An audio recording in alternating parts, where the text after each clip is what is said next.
Okay, while you were watching the last video, I was fixing up the header a little bit. I put the Second Western Expedition. I found a better font, sans or serif font, in conjunction with the sans serif font. So changing the fonts, that's a good thing. Also, I used some principles of Unity. Not only did I create these according to the grid. Let me get out of the text tool. You see that the John is according to the grid, the John C. Fremont Pathfinder is according to the grid.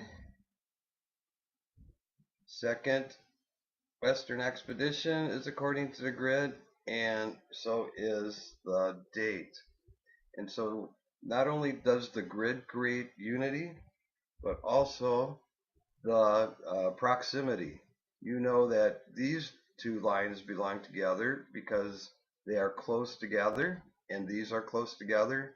So you know that this goes together and this goes together.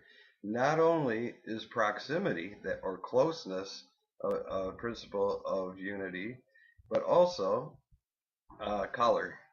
You can tell that these two go together because they're the same color, and these are relatively the same color. So that creates unity in the design. That's what you're going for. Now another principle of unity is a common background. And so let's find some backgrounds to put on our graphic. Let's go to Google or Bing. I'm going to go to Bing. Okay, I found a map that I think will work. So all I have to do is right click, copy image, go to my Photoshop, and paste and do, I'm going to find my background, and I want to do it over that, so I'll highlight background, and I paste. Alright, well, I don't like the colors, but we'll fix that later. First of all, I'm going to make it a little bit bigger. Generally, it's not good to enlarge because the pixelation, but it's going to be okay this time. Alright, I'm going to move it up. Okay, and then Command T, give me the bounding box, and I will put it at an angle.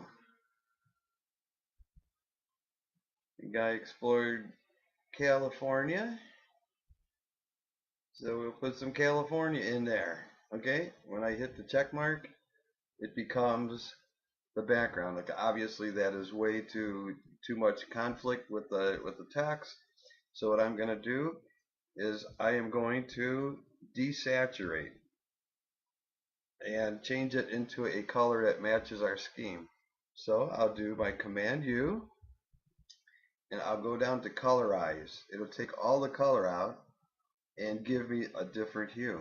And so I'm going to move this until I see something that is brownish. Over here, no pink, nope. Okay, so that's kind of brownish there. I want it to look antique. Maybe I'll bring the saturation down. Okay, so I'm keeping it kind of brownish.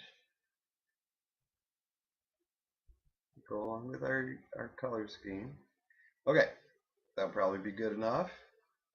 And then I am going to reduce the opacity. It is conflicting with our text. And so just making it just so that it's evident and you can see what it is. That'll be good. Now you can see some of it is hanging down. So I'm going to get my grids back. And with my marching ants on that map layer, I'm going to circle or envelop what I don't want, and then I'm going to hit delete. So that's gone. So now we have a map background. So we can see that it's a map, and yet it doesn't conflict with our text. Now I could probably bring the opacity back up. Now that we generally, if you do make a change on your anything. You probably need to make adjustments all over the place. I can increase the opacity of the Pathfinder now. Yeah, that's fine. I kind of like it the way it is. So there it is, a common background. I think I'll reduce the opacity just a little bit more. Remember, the background should stay in the background. Right. Now, this is kind of nondescript over here. So I'm going to go and find some clouds. So I'll just do clouds.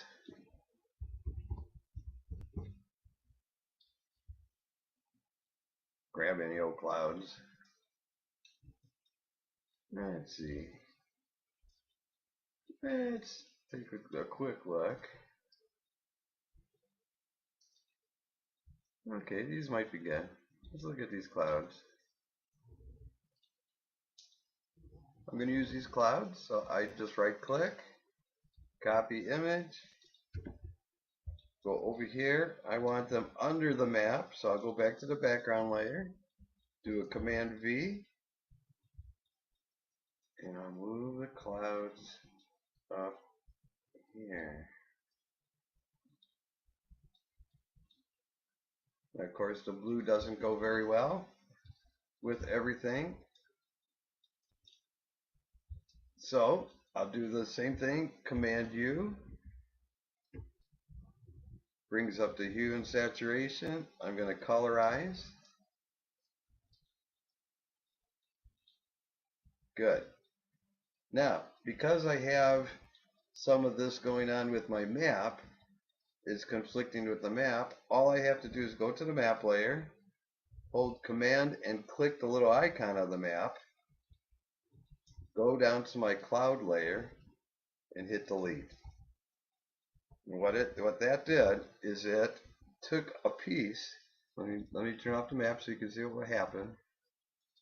It cut out a piece that conforms to the shape of the map. Okay, and now with my clouds the way I want them, with the map, I am going to again reduce the opacity so that the clouds stay in the background. That's why they call it a background. Okay, and with my marching ants and my grid up, I can select everything that I don't want, hit delete, and it's gone. Okay, so there it is, all ready for the History Channel logo. Okay, now what else I can do here is I can make it look a little bit, no, we're not going to do that. So there it is. So far it is there's a lot of unity here because of the common background. Now let's go to the background and let's create a new layer. Selecting that layer, I'm going to fill it with one of the colors on his face with the color picker. Remember how we did that? I'm going to do a Command delete.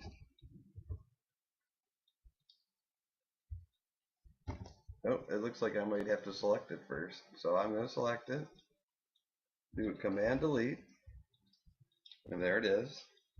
I can go up to the U, maybe tone it down a little bit,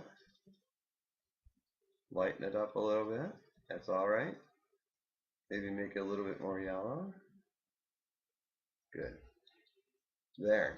So now we're getting some real color unity going on. But I want it to look a little bit more antique, more gritty. So I'm going to go up to Filter and Noise and Add Noise. And you'll see that it is going to add noise. Now see how colorful these are? You can make it so that it is monochromatic, and it'll take that out. And then I'm going to make it so that it's gritty, but it's not sandpaper.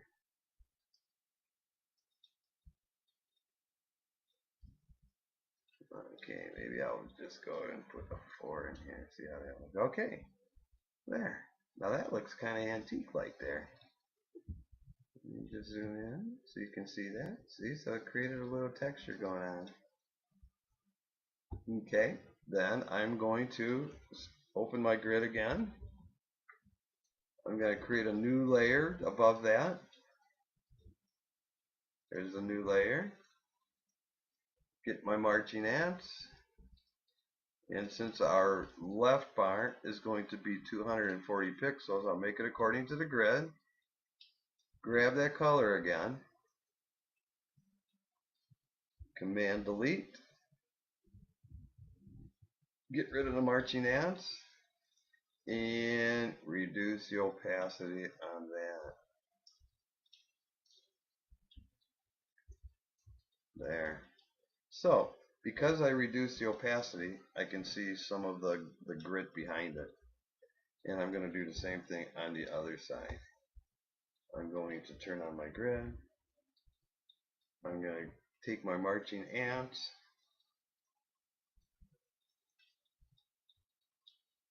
$240. Yeah, I'm going to pick a different color. Do my command delete. No, I don't like that color so much. I'm going to pick another color. Okay. Command delete. Good. And then I'm going to reduce the opacity here as well. Remember, background should always stay in the background. There.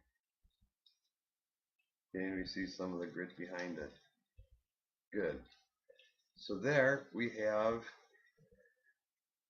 the texture going on, and we have this whole thing. Now, if I wanted to, I could go to the top layer, add another layer, do a Command Option Shift E, puts it all on the top layer, and maybe add some noise generally. So it gives it that old antique look. And that's how you can use the grid and some noise to finish up your page.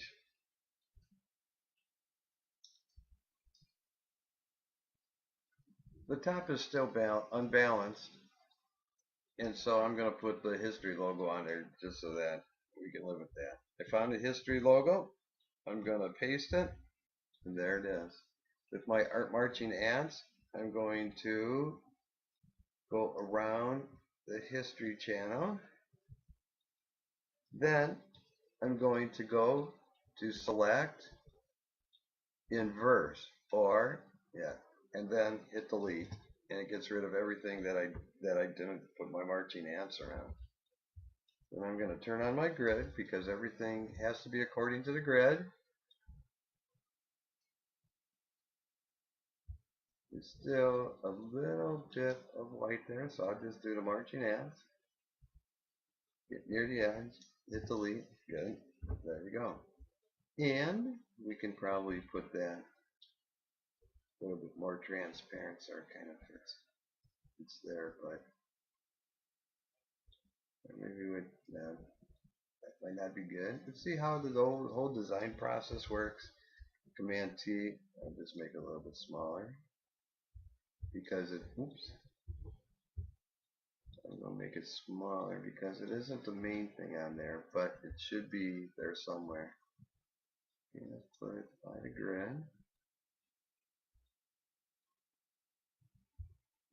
Get the margin in, see how that looks. Yeah, it's looking pretty good. Alright, we'll do some other things in the next video.